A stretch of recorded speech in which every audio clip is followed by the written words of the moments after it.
प्रिय भक्तगण, आज हम आपको एक कथा का श्रवण करा रहे हैं जो सुनने मात्र से आपके जीवन में सुख संपत्ति और धन की वर्षा होगी। तो चलिए कथा को प्रारंभ करते हैं। एक आश्रम में एक बौद्ध गुरु अपने सैकड़ों शिष्यों के साथ रहते थे। उन्हीं में से उनके कुछ पुराने शिष्य वहीं शिक्षक थे और बाकी सब अभी शिक्षा प्राप्त कर रहे थे। उनका एक शिष्य युवराज, जो कि अभी उनके आश्रम में छात्र ही था, वह बहुत अधिक बोलता था, सदैव स्वयं को दूसरों से बहुत श्रेष्ठ समझता और दूसरों की बात काट उन्हें नीचा दिखाता था। शांत एकाग्र होकर आश्रम में ज्ञान प्राप्त करने के बजाय स्वयं को ज्ञानी दिखाने का दम भरता था। हर समय बोलता रहता था, दिन भर इधर उधर की बातें करता था। भिक्षा के लिए भी जाता तो हर घर से एक नई कहानी लेकर आता था और आश्रम के दूसरे शिष्यों को सुनाता। एक छात्र से दूसरे की बुराई करता, चुगली करता और दूसरों के सामने अच्छा बनने का प्रयास करता था। स्वयं को बौद्ध गुरु के सामने सबसे बुद्धिमान और उत्तम शिष्य साबित करने का प्रयास करता। यहाँ तक कि वह खुद को सभी शिक्षकों से अलग और श्रेष्ठ मानता था। अगर आप यह कहानी सुन रहे हैं तो पूरा सुनिए। इस कथा को आधा अधूरा छोड़कर जाने की गलती मत करिएगा, क्योंकि इस पवित्र कथा को पूरा सुनने से मनचाहा फल की प्राप्ति होगी। इसलिए इस पवित्र कथा को पूरा सुने। आप शिव भक्त हैं तो भोलेनाथ का अनादर ना करें, तो एक दिन प्रकृति उसे वह सब कुछ देगी जो वह चाहता हो। उसका मानना था कि वह त्यागी है, इसलिए वह सर्वश्रेष्ठ है। वह ऐसा मानता था क्योंकि अमीर घर से था। फिर भी आरामदायक और सुविधाओं से भरा जीवन छोड़कर सत्य की खोज में निकल पड़ा था। पर कहते हैं ना, किसी में कितनी भी बुराई हो, कोई ना कोई अच्छाई अवश्य होती है। युवराज में भी मेहनत करने की क्षमता थी, वह बुद्धि से तेज था, बस अपनी क्षमताओं का उपयोग करना नहीं जानता था। एक दिन बौद्ध गुरु ने आश्रम के सभी शिक्षकों को बुलाकर कहा, आप सभी को अगले 1 माह के लिए कोई ना कोई संकल्प लेना है। इससे आपकी संकल्प शक्ति मजबूत होगी और आप में अद्भुत शक्ति का संचार होगा। आप सभी अपने सामर्थ्य के अनुसार कोई सा भी संकल्प ले सकते हैं।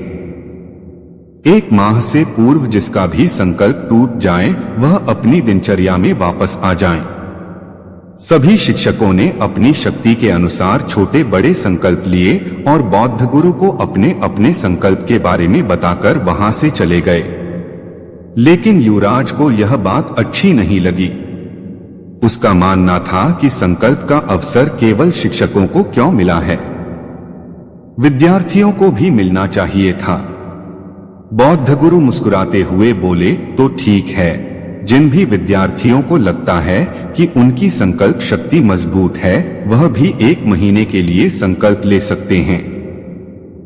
युवराज स्वयं को सबसे अलग और बड़ा दिखाना चाहता था। उसने बौद्ध गुरु से कहा, हे गुरुदेव, आप ही बताइए मुझे क्या संकल्प लेना चाहिए। तो बौद्ध गुरु ने कहा, मेरे पास एक सुझाव है। तुम अपने शिक्षकों और मित्रों के पास जाओ और उनसे जाकर पूछो कि तुम्हें क्या संकल्प लेना चाहिए। क्या पता तुम्हें किसी ऐसे संकल्प के बारे में पता चल जाए जो तुम्हारे जीवन में कोई बहुत बड़ा परिवर्तन ले आए। बौद्ध गुरु की बात सुनकर वह अपने शिक्षकों और मित्रों से मिलकर वापस बौद्ध गुरु के पास आया और बोला, गुरुदेव, यहाँ कोई मेरा भला चाहता ही नहीं। ये लोग कहते हैं मौन रहने का संकल्प ले लो। बौद्ध गुरु ने पूछा, सबने यही कहा? तब युवराज ने हामी भरते हुए कहा, जी लगभग सबने यही कहा है। बौद्ध गुरु ने पूछा, पुत्र युवराज, क्या तुम यह कर पाओगे? युवराज ने कहा, जी इसमें कौन सी बड़ी बात है, यह तो मैं आराम से कर लूंगा। मैं इसी का संकल्प ले लेता हूँ आपके सामने गुरुदेव। अब मैं आने वाले 1 महीने तक मौन रहूंगा। बौद्ध गुरु ने उसे संकल्प पर अटल रहने का आशीर्वाद दिया और अपनी कुटिया की ओर चले गए। बाकी किसी छात्र ने संकल्प नहीं लिया। युवराज प्रफुल्लित हुआ जा रहा था कि अरे वाह, शिक्षकों के साथ केवल मैंने संकल्प लिया है। बाकी विद्यार्थियों से तो श्रेष्ठ हूं मैं। मेरा संकल्प तो पूरा भी हो जाएगा, देखते हैं कौन कौन से शिक्षक पूरा कर पाते हैं। यह सोचता हुआ वह भी विद्यार्थियों की कुटिया की ओर चला गया। पहले तो उसे चुप रहना बहुत आसान लग रहा था, फिर उसने एक दिन जैसे तैसे चुप रहकर काट लिया। लेकिन दूसरे दिन से उसके मन में ना बोलने का बोझ बढ़ने लगा। तीसरे दिन उसे भारीपन महसूस होने लगा और चौथे दिन उसके अंदर एक अजीब सी बेचैनी होने लगी, क्योंकि आश्रम में सभी एक दूसरे से बात कर रहे थे।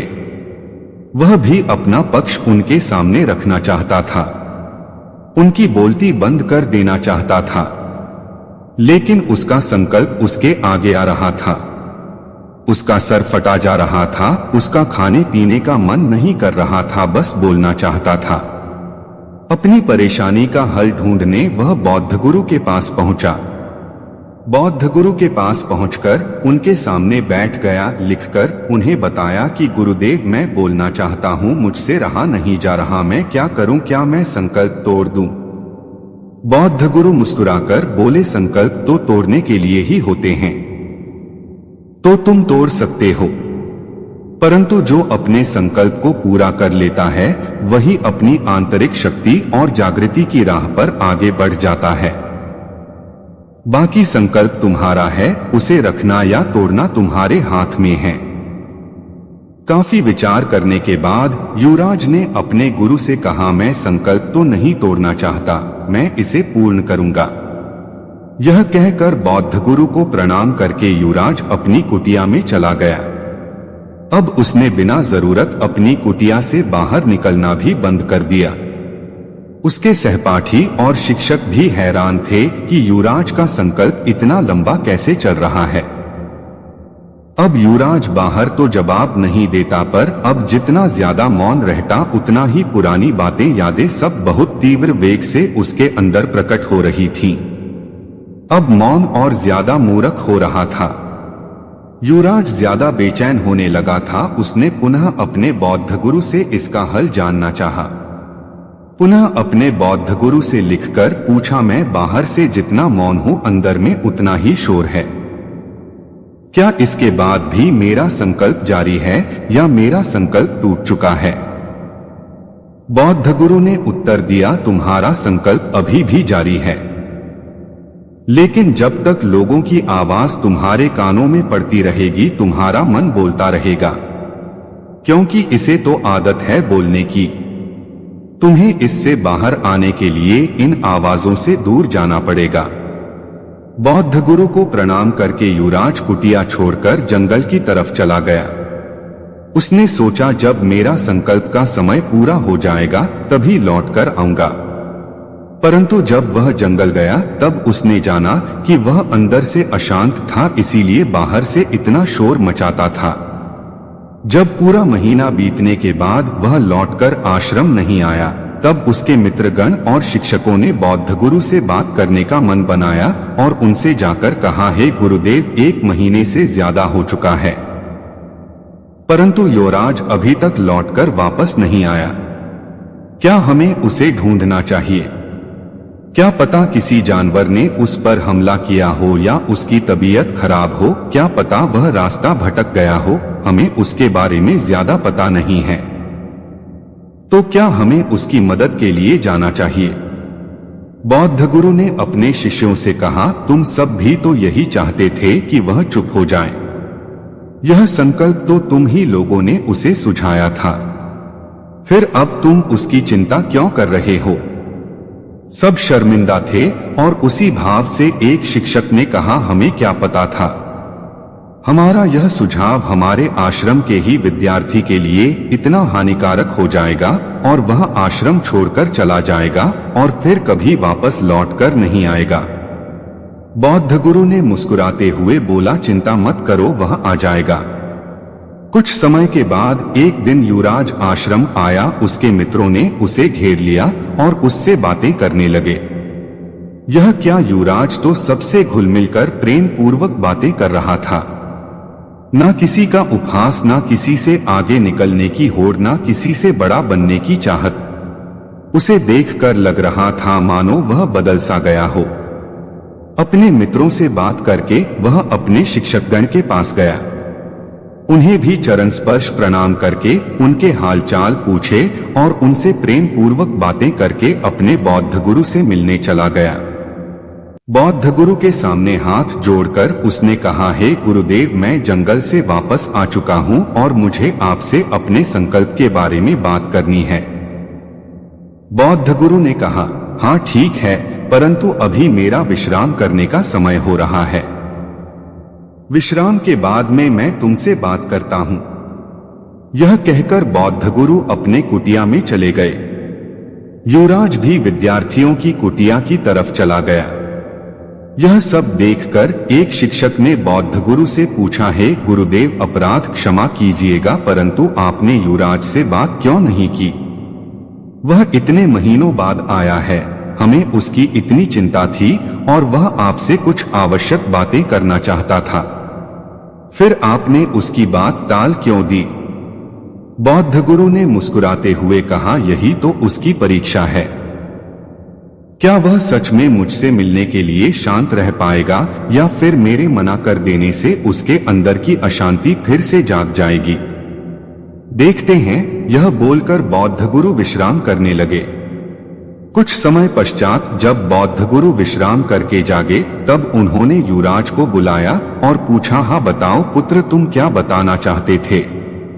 युवराज ने हाथ जोड़कर कहा, गुरुदेव, मुझे तो नहीं पता कि मेरा संकल्प पूरा हुआ या नहीं।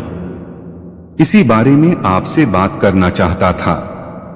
जब मैं यहाँ से जंगल गया तब मेरे बाहर तो बहुत ही शांति हो गई, परंतु मेरे अंदर का शोर बढ़ता गया, जिससे मैं बहुत परेशान होने लगा और फिर मैं जोर जोर से चिल्लाने लगा, परंतु शोर कम नहीं हुआ। कुछ समय बाद जब मैंने उस शोर को सुनना शुरू किया तब जाना कि जो शोर मैं बाहर मचाता था वह शोर मेरे अंदर रहता था। मेरे अंदर की कमियां, अज्ञानता और इनकी वजह से पनपती असुरक्षा की भावनाओं ने मुझे अशांत कर दिया था। मैं अपनी कमियों को सुधारने और अपने ज्ञानवर्धन करने के बजाय उसे दबाता था और अपने मौखिक शक्ति से जीतना चाहता था। बातों के बल पर मैं सारी चीजें जीतना चाहता था। यही मेरी गलती थी। जब मैंने अपने अंदर के शोर को समझना शुरू किया और उसे शांत करना शुरू किया तब मैं समझ पाया कि ना मुझे मौन रहने की आवश्यकता है और ना ही मुझे वाचाल रहने की आवश्यकता है।